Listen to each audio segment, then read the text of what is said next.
Se você clicar ali no comentário dele, segurar, aparece a opção de você convidá-lo. Então, mas liga para ele fazer isso já, então. Por favor. Estamos tendo alguns problemas técnicos que da outra vez não tivemos, mas chegaremos lá.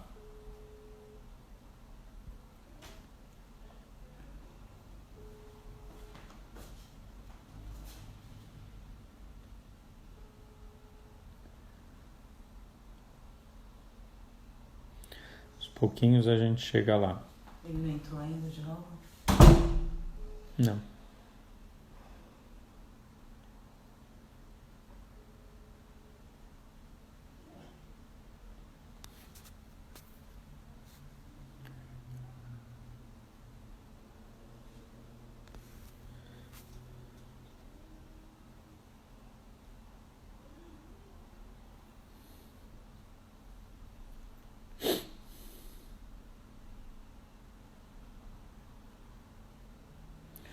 Aos pouquinhos chegaremos lá. Ainda não conseguimos.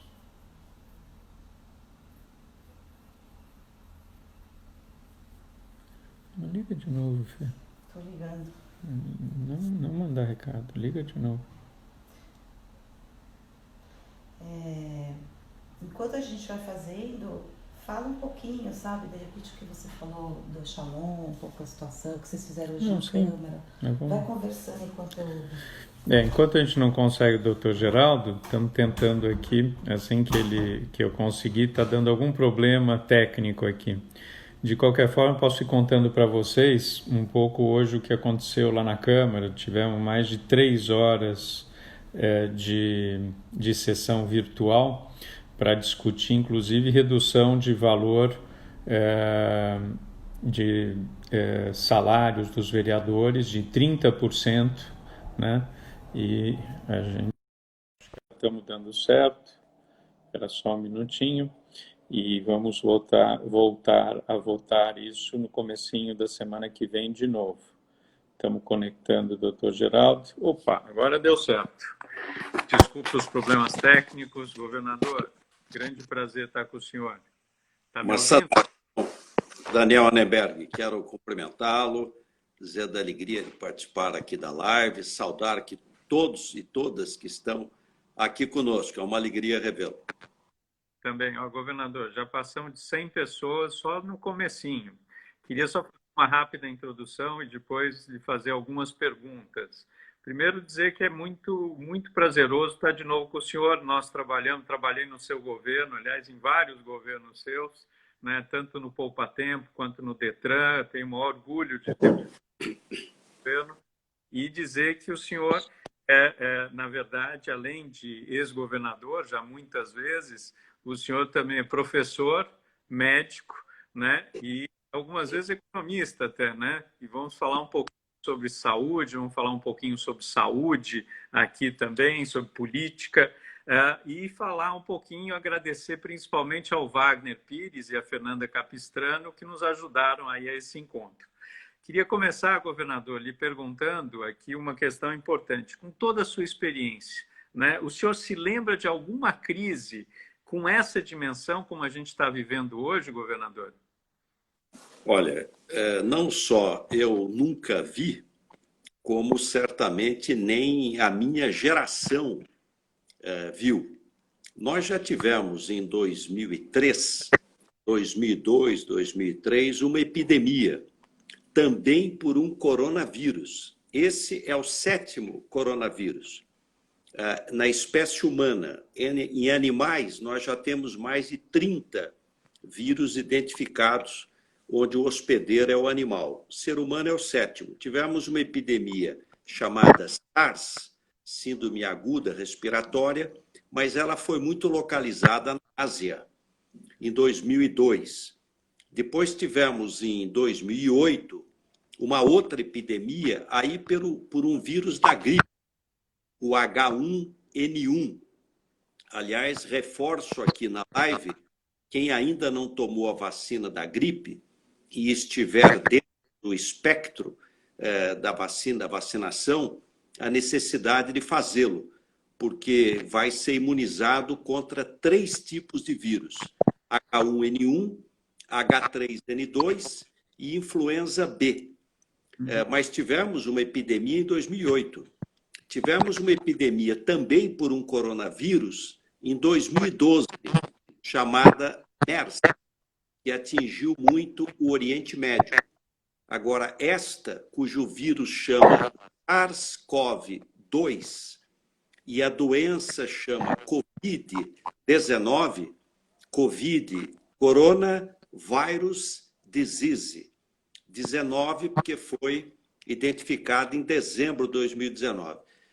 Com essa dimensão de praticamente rapidamente chegar em quase nos 5 continentes e com a virulência e a letalidade, eu acho que a medicina não assistiu isso há décadas. Portanto, estamos frente, sim, a uma grave crise na área de saúde pública, na área social e econômica. Governador, muita gente aqui dizendo que tem saudades do senhor, saudades do seu governo. O senhor deveria estar na presidência da República, mas vamos falar um pouquinho sobre isso um pouco mais para frente. Antes de continuar falando sobre a pandemia, eu queria só lhe perguntar, a gente recebeu nos últimos dias a decisão da juíza da 15ª Vara da Fazenda Pública, que rejeitou uma ação civil contra o senhor e contra o ex-governador Alberto Goldman a respeito da construção do trecho leste do Rodoanel. Como o senhor recebeu essa decisão? Eu acho que foi uma decisão corretíssima, um verdadeiro absurdo, porque a ação civil pública que foi proposta, ela diz, olha, vocês não podiam ter contratado a primeira colocada, o consórcio primeiro colocado, porque ele teve problema quase e quebrou praticamente. Olha, imagine se não contratamos a primeira, você contrata a segunda 38% mais caro. Pedágio 38% mais caro.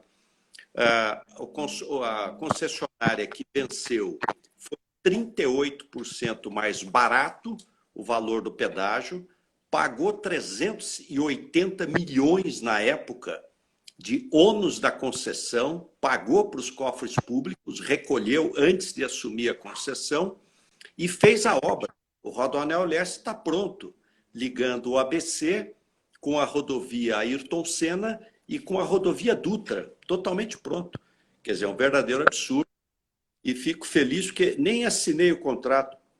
Quem assinou foi o Goldman, mas eu defendi com empenho, até para fazer justiça, e quero aqui destacar a seriedade do Alberto Goldman e o seu bom trabalho que ele fez naquele período, naquele último ano do Indusserra. Mas quero também agradecer a você, Daniel Annemberg. Nunca tive a oportunidade de fazê-lo de público, pelo seu trabalho junto ao Poupa Tempo. Poupa Tempo é um modelo de serviço público prestado à população de São Paulo, e no Detran. O Detran sempre ficou subordinado à polícia, e todo mundo não podia tirar, que era impossível tirar a polícia e passar por Poupa Tempo. Inclusive ameaças, todos nós tivemos. Fizemos isso, saiu da polícia, está no Poupa Tempo, funcionando muito bem, e a Polícia Civil está cumprindo a sua tarefa de polícia investigativa e polícia judiciária, deixando o Poupa Tempo que tem expertise, inclusive o trabalho na área eletrônica, né, de governo eletrônico. E quero também agradecer ao Wagner Pires e à Fernanda, que possibilitou o seu convite aqui para a gente estar conversando aqui na live. Queria dizer que tem muita gente entrando, já chegamos quase a 200 pessoas, governador, e o Floriano Pêssaro está nos assistindo também, grande Floriano, um grande amigo. E queria perguntar para o senhor, governador, qual o papel do homem público numa crise desse tamanho? O que o senhor acha que um homem público precisa, né, fazer quando a gente está no meio de uma situação como essa?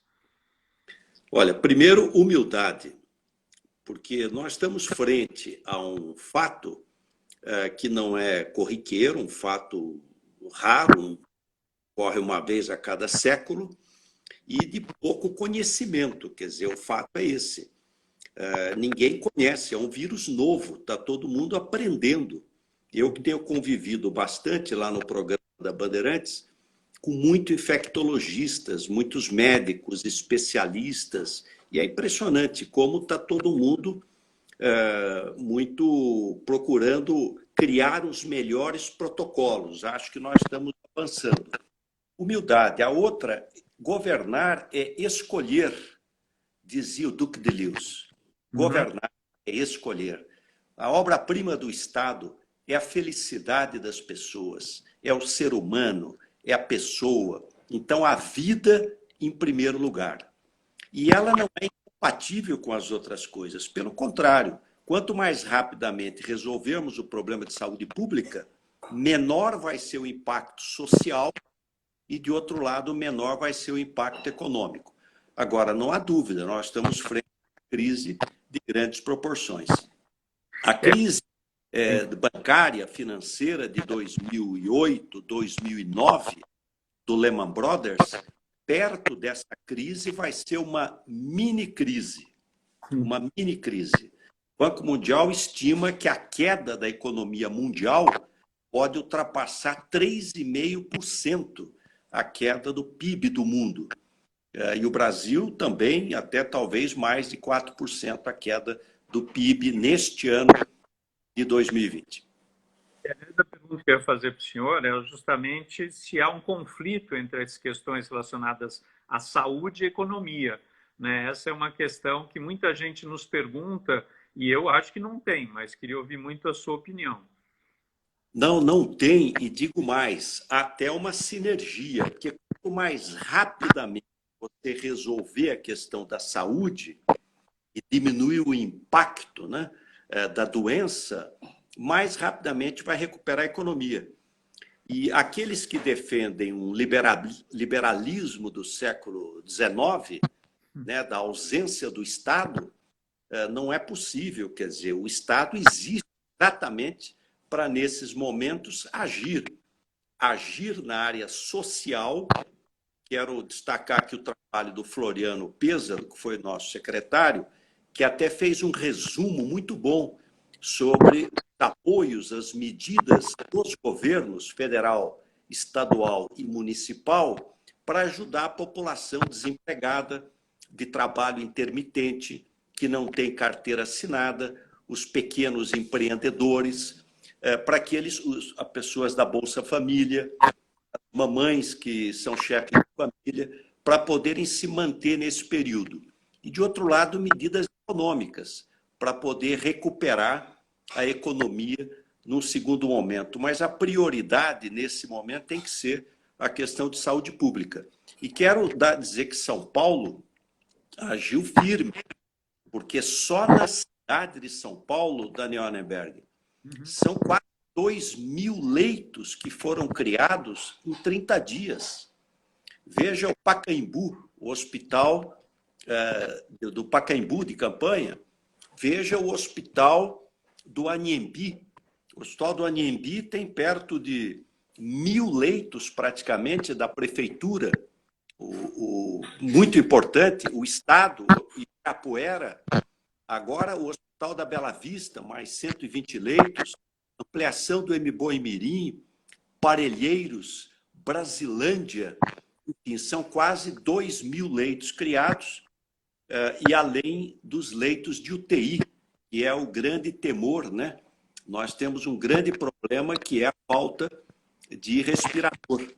E São Paulo correu e conseguiu viabilizar tudo isso. Aliás, está chegando aqui várias perguntas, governador. Uma delas, como o senhor avalia as ações do poder público nesse momento, principalmente o que é realizado por prefeitura, governo do Estado e União? E o que o poder público pode fazer a mais, né? A Silvia mandou. Aliás, o Ceará, o presidente do Sindicato dos Taxistas, está mandando um forte abraço para o senhor aqui também. Retribuo o abraço ao Ceará. Eu acho que nesse momento, não é hora de briga política. Na guerra, a gente tem que unir aí todos os esforços. A postura do governo do Estado e do governo municipal foram corretíssimas, fazendo o isolamento, porque você achata a curva e dá tempo de fazer as medidas necessárias para não entrar em colapso, a saúde precisa agora, como está sendo estudado, ver o momento oportuno de fazer uma saída gradual, com segurança do ponto de vista científico, mas acho que foi correto. O isolamento, especialmente da população de risco, o esforço para ampliar o atendimento à saúde, e digo mais, nós precisamos fortalecer ainda mais o SUS. O Brasil é o país mais preparado da América Latina para enfrentar essa pandemia, exatamente porque tem o SUS. E, infelizmente, nós não podemos ter outras epidemias. Com o mundo globalizado, a pessoa num dia está na China, no outro dia está na Europa, ou está nos Estados Unidos, ou está em São Paulo. Você tem uma circulação impressionante. Então, nós precisamos estar preparados, porque essas coisas podem ocorrer. E não avisam. Quando você menos espera, você tem um quadro epidemiológico dessa magnitude. Perguntas aqui, governador. Como o senhor avalia a gestão do ministro Mandetta e se era o momento para trocar o ministro da Saúde no meio dessa crise tremenda? Pergunta que estão fazendo aqui. Olha, Daniel Neuberg, respondendo a pergunta, o Mandetta foi muito bem, aliás, foi fez um bom trabalho, teve uma postura correta, a substituição foi muito ruim no momento em que ela ocorreu, mas também quero dizer que eu tenho amigos médicos, estive até na Academia Nacional de Medicina, no Rio de Janeiro, amigos médicos do Rio que falaram muito bem do novo ministro da Saúde, do Nelson Tech. Muito bem, acho que ele pode ter aí um bom trabalho. Foi elogiado do ponto de vista médico e também de gestão. Aliás, mais perguntas aqui na área da saúde. Como médico, de que forma o senhor vê essa polêmica sobre a cloroquina? Se não houve um excesso de politização desse assunto, né? Infelizmente, essas coisas acontecem, né? Eu acho que e não só aqui no Brasil, acontece em vários lugares. É importante diminuir, né, essas polações políticas, e o importante é que o objetivo seja atingido. O objetivo é menos vírus circulante, portanto, é o isolamento. E o isolamento vai sendo gradualmente, você com dados científicos, epidemiológicos, você vai gradualmente saindo. O que não pode é também ficar de maneira indefinida, porque aí as pessoas vão sair por conta própria, o que é muito ruim. Então é preciso, como São Paulo está fazendo, estabelecer gradualmente aonde é possível fazer um isolamento mais restrito mas com segurança do ponto de vista de saúde pública. Muito bom. Governador, tem falado aqui também que a quarentena foi prorrogada até o dia 10 de maio. Será que a gente vai voltar a uma normalidade depois que terminar a quarentena? Ou será que a vida vai ser diferente mesmo do que ela foi antes da pandemia, né? Olha, não vai voltar totalmente. Do ponto de vista de saúde pública, eu acho que cresceu a solidariedade, cresceu a importância em relação ao SUS, uma mudança de hábito, a questão de lavar as mãos, isso fica, o uso de máscara. Então, mesmo gripe, quem está gripado, amanhã imagine, acabou a Covid-19, mas as pessoas que estão gripadas, é bom usar máscara, é bom. Então, tem problema respiratório, está mudando o conceito. Antigamente, se uma pessoa entrasse de máscara no ônibus, ninguém gostava, né? Todo mundo ficava longe. Hoje não, as pessoas já entenderam, né? Em alguns países do mundo é natural, porque na época do outono, que antecede o inverno, que é exatamente onde nós estamos, você tem mais secura, está mais seco. O vírus gosta de frio e seco. Então, aumentam as infecções respiratórias, todas por vírus quase. Gripe, resfriado. Resfriado é vírus. Rinovírus, adenovírus. Gripe é vírus. H1N1, influenza B, H3N2, Covid é vírus. Então, eu acho que muita coisa vai ficar.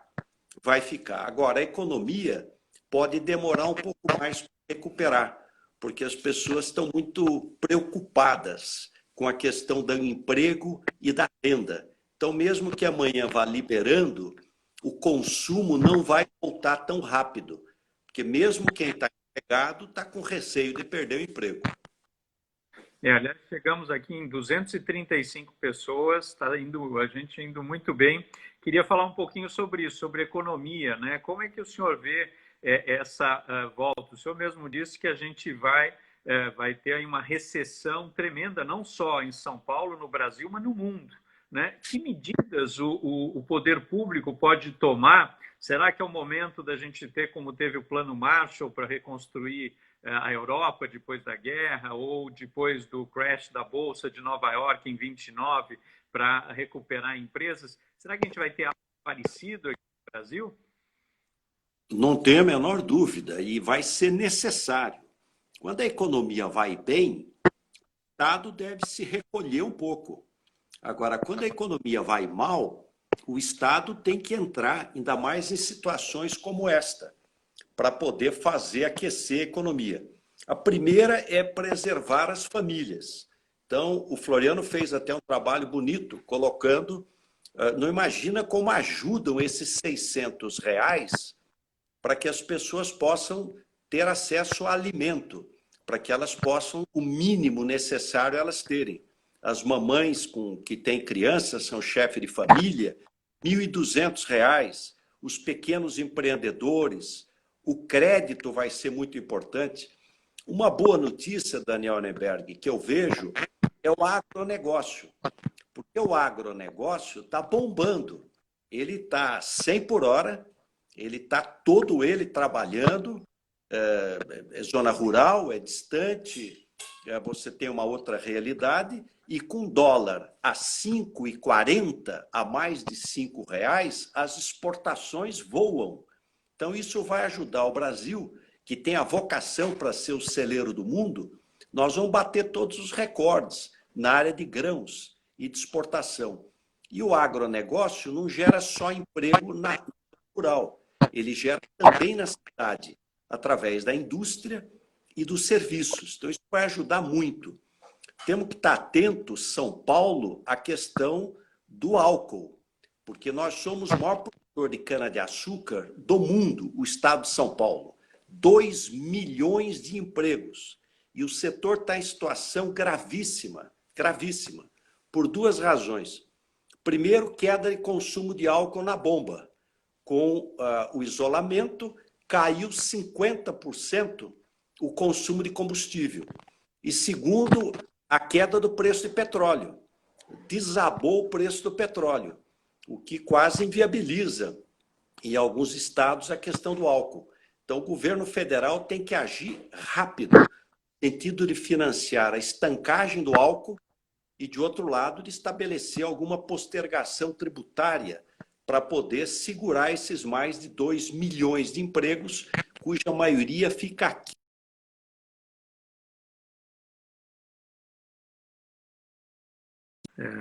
Estamos... Infraestrutura vai poder ajudar muito no momento. Aliás, governador, uma questão que o senhor colocou muito bem também é a informação de todas essas medidas que o Floriano fez, todo esse trabalho. Eu queria dizer que a gente vai colocar aí na nossa página do site, danielnemberg.com.br, porque informação nesse momento é muito importante. A gente está vendo muita fake news, né? Então é importante ter informação correta, transparente, para as pessoas poderem saber o que elas têm direito, o que é possível de ser feito e o que é verdade e o que não é. O senhor não acha, governador? Não há dúvida. E depois ajudar as pessoas. Quer dizer, muita gente não sabe que tem direito aos R$ 600 ou até R$ 1.200. Então é importante levar essa informação. e o recurso está saindo. Quer dizer, ele realmente, aqueles que estão no cadastro único, no chamado CAD único, eu sei porque eu tenho passado alguns dias em Pindamonhangaba e fico na zona rural e vejo lá as pessoas realmente que estavam inscritas no Bolsa Família, ou aqueles agricultura familiar, ou os de emprego intermitente, grande parte já recebeu. Então, essa foi uma medida boa do Congresso Nacional e implementada aí pelo governo federal. Uma outra informação importante, aliás, a Silvia pergunta, né, qual o papel da iniciativa privada em crises como essa e da própria sociedade civil? Eu queria reforçar que a gente tem visto nos últimos dias aquela hashtag não demita de muitas empresas, né? E também algumas empresas fazendo doações para a área da saúde em valores muito interessantes e que não era uma coisa comum aqui no Brasil e que a gente vê acontecendo nos últimos dias. É algo interessante, né, governador? Muito, eu acho que é uma mudança cultural. De outro lado, nós valorizarmos o emprego. É importante valorizar o emprego e o empenho que está sendo feito junto às empresas para que evitem demissões. Esse é o desafio do mundo, independente de pandemia. É como você estimular o emprego. De um lado, tecnologia, mas, de outro lado, estimular a atividade de mão de obra intensiva. E aí os serviços, né, que foram muito atingidos pela crise, na retomada, vão ter um papel importante. Vou dar um outro exemplo. Além do agronegócio, além da infraestrutura, passada a pandemia, o turismo interno. Porque você fazer turismo lá fora, dólar acima de R$ 5, é caríssimo. Então vai poder crescer muito esse turismo interno. E isso é muita pequena empresa, distribui renda. E a outra, nós que participamos da vida pública, que é necessário, é importante participar da vida pública, é amor ao próximo, a questão da desigualdade. Quer dizer, isso tem que estar no centro do debate político, a questão da desigualdade e de se estimular a atividade produtiva. Muito bom, governador. Para a nossa última parte aqui da nossa conversa, já estamos chegando à parte final, pergunta mais sobre questões políticas, governador. O Floriano Peso pergunta, eu também, como se vê os movimentos contra o Congresso e o Supremo Tribunal Federal, e queria também, se o senhor puder já falar também, que lições o senhor acha que essa pandemia pode deixar para a classe política? Se vamos sair melhor depois dessa crise? Olha, primeiro em relação a essas manifestações contra o Congresso, Poder Judiciário, eu fui constituinte, me honro disso. Acho que a Constituição brasileira, como toda obra humana, não é perfeita. Portanto, não há nenhum problema, como dizia o doutor Ulisses Guimarães, em divergir, em discordar da Constituição. Mas não é possível confrontar a democracia. E fiquei muito triste, muito decepcionado ver o presidente da República participar de evento que tinha por trás um combate ao regime democrático, alguém que foi eleito pelo voto popular, que é presidente da República com o voto do povo, com a soberania do povo, estar, na realidade, dando respaldo para essas ações absurdas. Todo regime que tira a liberdade em nome do povo, em nome do alimento, não devolve a liberdade que tomou e nem dá o pão que prometeu. Triste período o da ditadura brasileira, muito triste. Aliás, terminou com uma inflação de mais de 2.000% e até aqui em São Paulo com a invasão do Palácio no tempo do governador Montoro, tal era o desemprego no último governo do presidente Figueiredo. Quer dizer, esse foi o resultado. As nações mais prósperas do mundo, todas elas são democráticas, né? Como dizia o Churchill, a democracia é uma porcaria, mas não tem nada melhor do que ela. Nada melhor do que ela. E é importante a crítica. É inaceitável essa intolerância do governo federal com a crítica. A crítica faz parte da política. O debate melhora as decisões, corrige, evita distorções, evita abuso. Nós precisamos exercer, né, de maneira corajosa, de maneira forte, esse espírito crítico e ajudar o Brasil nesse momento. Governador, esses atritos entre o presidente, Congresso, Judiciário, não demonstram um pouco um desgaste do nosso presidencialismo? Eu sei que o senhor, como eu, defende o parlamentarismo e uma reforma política. Será que não é o momento para a gente discutir isso? Porque a gente já passou aí por 2 impeachments e talvez tenha possibilidade de um terceiro. Será que isso é o melhor jeito da gente mudar o presidente?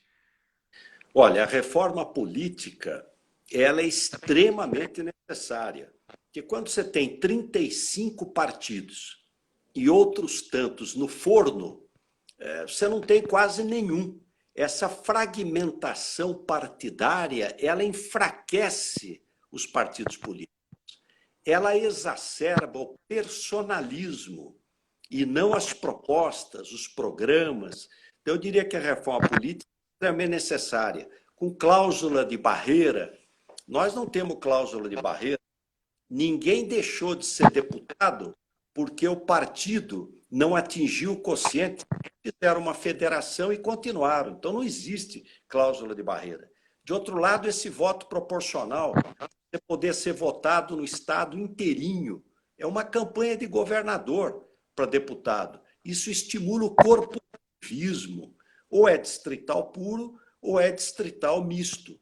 E num segundo momento, não agora, mas num segundo momento, eu sou um admirador do modelo de Portugal, que é um parlamentarismo, mas é um parlamentarismo onde o presidente é eleito e não é a rainha da Inglaterra. Ele tem atribuições importantes, mas você dá estabilidade ao que deve ser estável, que é o chefe de Estado, e instabilidade ao que deve ser instável, que é o chefe de governo. Vai bem, pode ficar 10 anos. Vai mal, troca.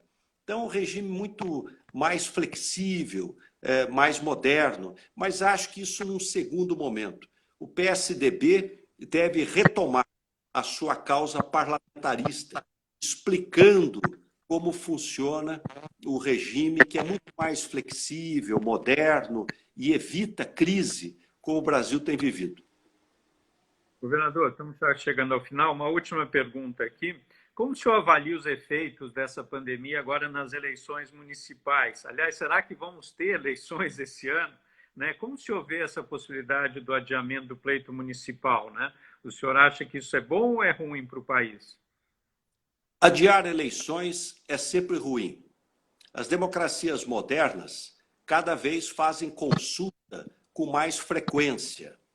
Agora, se houver necessidade, vamos torcer para que a gente, em questão de semanas, já tenha um quadro melhor. Mas ninguém pode prever com absoluta convicção essas coisas. Se houver necessidade de prorrogar alguns meses, não tem problema. Agora, o que não pode é fazer uma prorrogação para coincidir mandatos. Nós já tivemos isso no passado, mandatos foram prorrogados 2 anos para coincidir. Depois foi feito outro mandato de 6 anos para descoincidir. Então, se for uma prorrogação de meses por questões operacionais, não tem problema. Mas prorrogação de mandato como tese, não. Democracia moderna faz consulta com mais periodicidade à população. Eu sempre defendi a tese, Daniel Neuberg, de que a eleição municipal ela é local.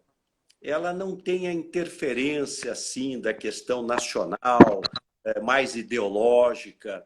É o governo da cidade, que é importantíssimo, né? O século XXI é o século da cidade. Então, é a satisfação com a sua cidade, com o seu governo.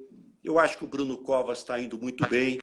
Ele é um menino, embora menor de idade, né? Mas é extremamente experiente. Aliás, foi meu secretário de Estado, fez um bom trabalho, amadureceu, é um guerreiro, porque enfrentou a doença e a gestão da terceira maior cidade do mundo, mas acho que a decisão ela é local.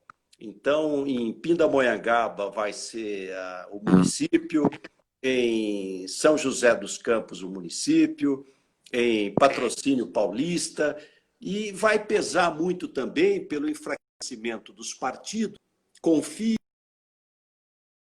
não confio. Então, eu acho que vai pesar mais a questão do município, do governo local e os candidatos. Governador, muita gente pedindo para a gente ficar mais, mas eu sei que o senhor tem outros compromissos. Só queria fazer uma pergunta final mesmo.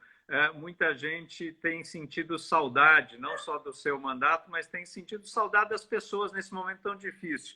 Uma pergunta pessoal, como o senhor tem feito, né, nessa situação difícil para ficar em casa? Como é que é o contato com os filhos, os netos aí de Pindamonhangaba? Olha, saudade também mata, viu? Então, é importante. Por que uma pessoa pega uma doença, outro não pega? Eu fiz infectologia quando estava no 6º ano de medicina, no Hospital Emílio Ribas, em plena crise, epidemia de meningite. E poucos lá pegaram meningite. Por que um pega uma doença, outro não pega? É a imunidade, é a defesa. Há um instinto para curar. O ser humano tem um instinto para curar. Por que um tem uma defesa melhor, o outro tem uma defesa pior?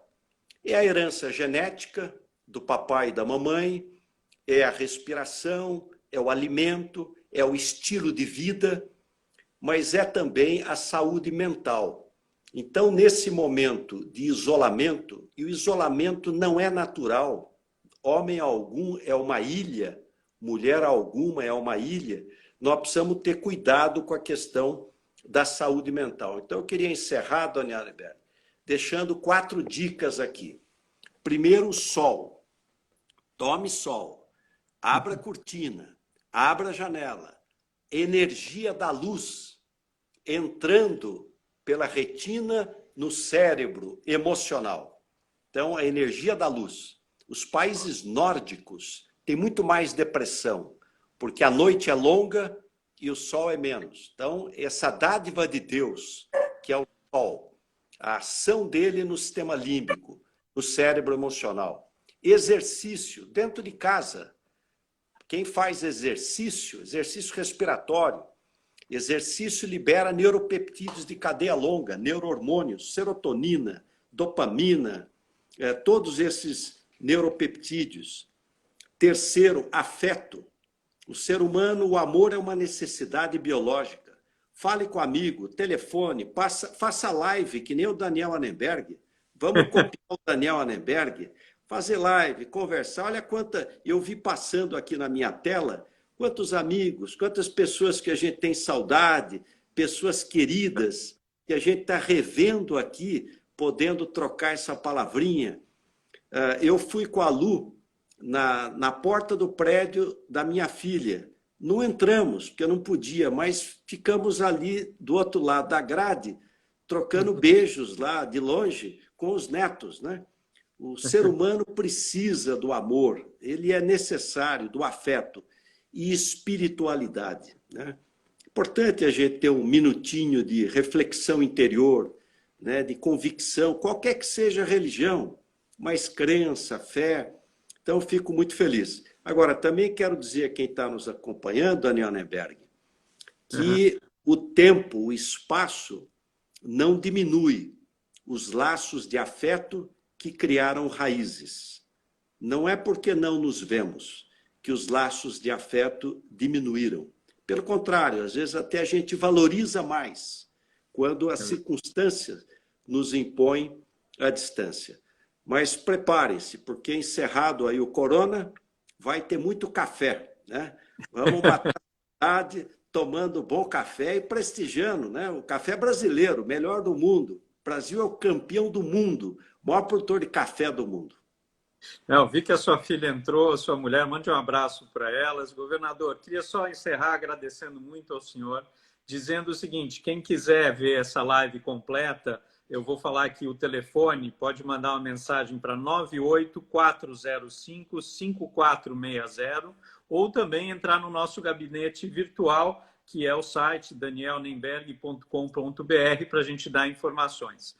Governador, muito obrigado. É um grande prazer sempre conversar com o senhor. Bom senso, serenidade, precisamos disso no Brasil. Muito, muito obrigado e eu espero que a gente possa tomar esse café brevemente. Vai ser um prazer, viu, governador? Se Deus quiser, um abraço a todas e a todos. Eu que fiquei feliz. Muito obrigado a vocês.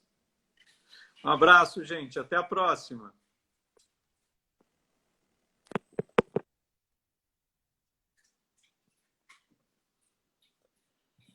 Salva e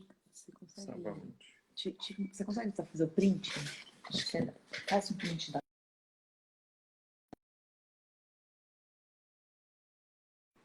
Já saiu. É muita coisa também que os caras fazem pra gente fazer. E agora? Né? Isso, faz o print. Print onde? Dá uma sorrisinha aí.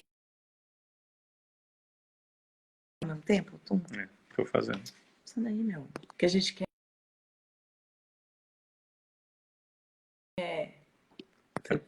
Foi? Acho que Você me manda. foi. E aí?